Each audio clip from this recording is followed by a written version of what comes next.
Well, good evening to you all. Fellow Americans, Irish friends, distinguished guests. I'm Mike Pence, and I'm the 48th Vice President of the United States of America, and it is my honor.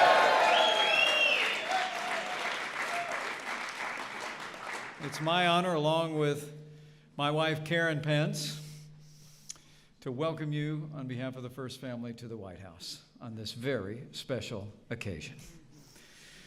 It is such an honor for the two of us to be able to welcome you here and welcome a special guest to the White House, and of course our host to this podium for this 55-year-old tradition.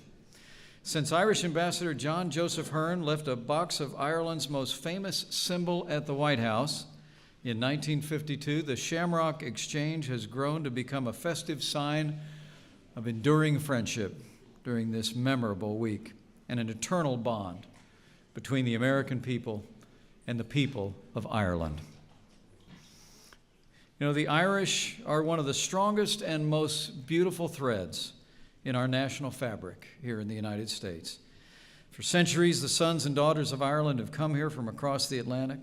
More than 32 million Americans now trace their heritage back to the Emerald Isle. And I say with a grateful heart and deep humility, I'm one of them.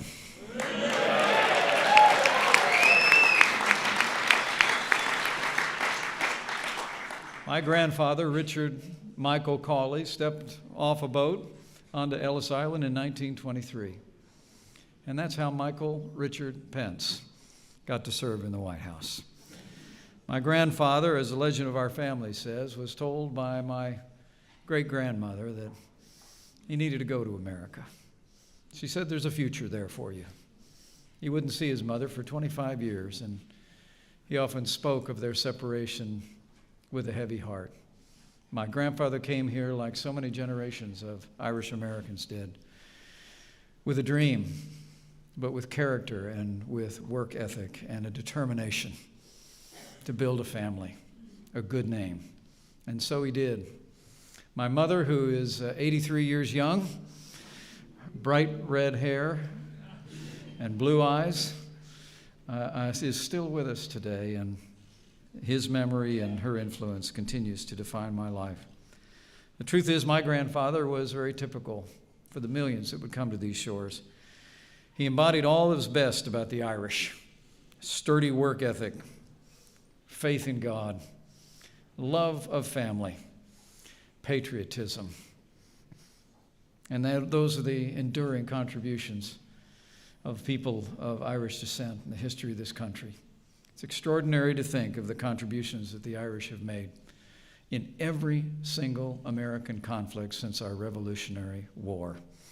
The Irish people have enriched America in incalculable ways, and they always will.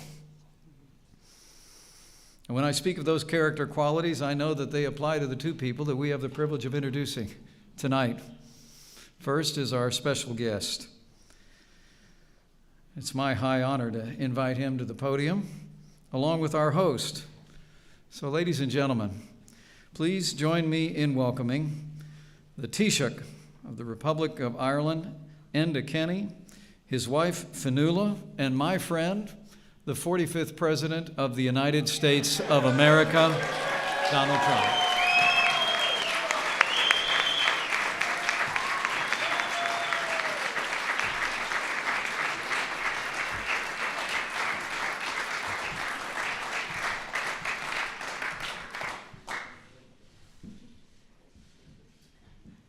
Thank you very much. It's a great honor. Taoiseach, Mrs. Kenny, Ambassador Anderson, Dr. Lowe, Vice President Pence, and distinguished guests, we gather here today in the White House to take part in the traditional Shamrock ceremony and to celebrate the strong ties between the United States and a truly great country, Ireland. I also want to extend a special welcome to a group of distinguished local, political, and society leaders, and they are real leaders who are with us from Northern Ireland, great people, including the Mayor of Belfast and the head of Northern Ireland Civil Service. It's a lot of power there. Lord Mayor Kingston and Sir Malcolm McKibben. And it's wonderful to have you. Where are you, folks? Where are you? Where are you? Thank you. Thank you. And they're going to be having a great Open Championship very soon. I know that, right? At a great course. At a great, great course. St. Patrick's Day has become a truly important occasion in the United States, one embraced by Americans of all faiths and of all backgrounds. I've been to many of them, and we love it. The Shamrock Ceremony is a tradition that symbolizes the bond between our two countries. It dates back to 1952, when the Irish ambassador to the United States, John Joseph Hearn, sent a box of shamrocks to a president who did a very good job, Harry S. Truman. Our strong ties go back throughout American history. Irish Americans played a vital role in preserving our union during its hour of greatest need. So true. They played a very, very big role. Many distinguished themselves in the American Civil War with their grit and their bravery and their courage, earning the nickname the Fighting Irish.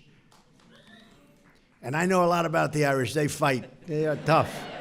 I know a lot. I know more than I'm ever going to tell you. And when American armed forces joined the fight in Europe during World War II, 75 years ago, our heroic troops first stepped off ships in Belfast Harbor in Northern Ireland. Throughout the centuries, hardworking Irish Americans contributed mightily to America's innovation and to America's prosperity. They often overcame great hardship. It's like the hardship they overcame for us, for our people, is inspiring and really helped a relatively young nation beyond what anyone really understands or knows. So we want to thank you. It's just an amazing history. President John F. Kennedy, in an address to the Irish Parliament, said that it is that quality of the Irish, that remarkable combination of hope, confidence, and imagination that is needed more than ever today. Now, he said that a long time ago, but it's perhaps even more true today. The words of America's first Irish Catholic president ring just as true. We hope, confidence, and I tell you, what we want now is a lot of things, but we need that great Irish confidence. And they are confident people, aren't they, Mike? Huh? And I'll tell you what, we all want it together to grow in the 21st century. And grow we will. As I say, bigger and better and stronger than ever before. We must have the hope to believe in a better future, the confidence to pursue it, and the imagination to figure out how to get there. A new optimism is sweeping across our nation. You see that when you look at the numbers. The optimism is at the highest level in many, many years. And as America gains renewed strength, Ireland will find us to be an ever-faithful partner and an always loyal friend. We will be there for you, and we will be there for you.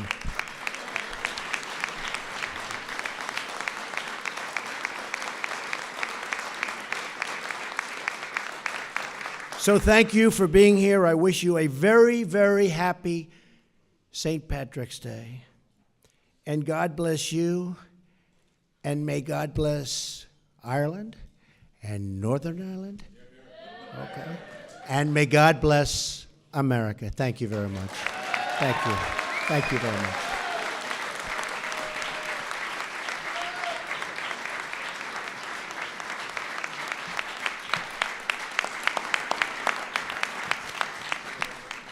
Thank you.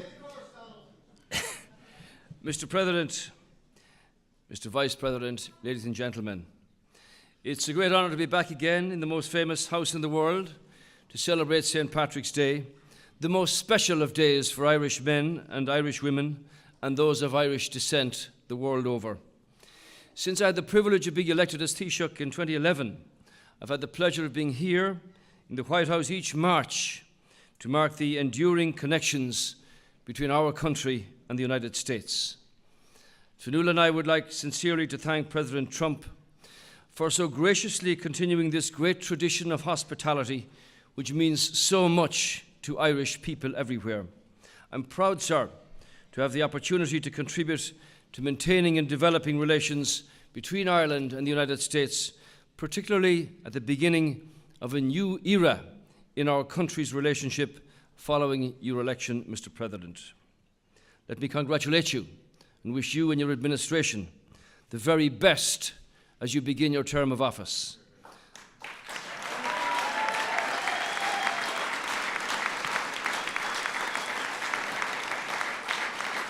This job, the job you hold, is exceptionally demanding and exceptionally difficult.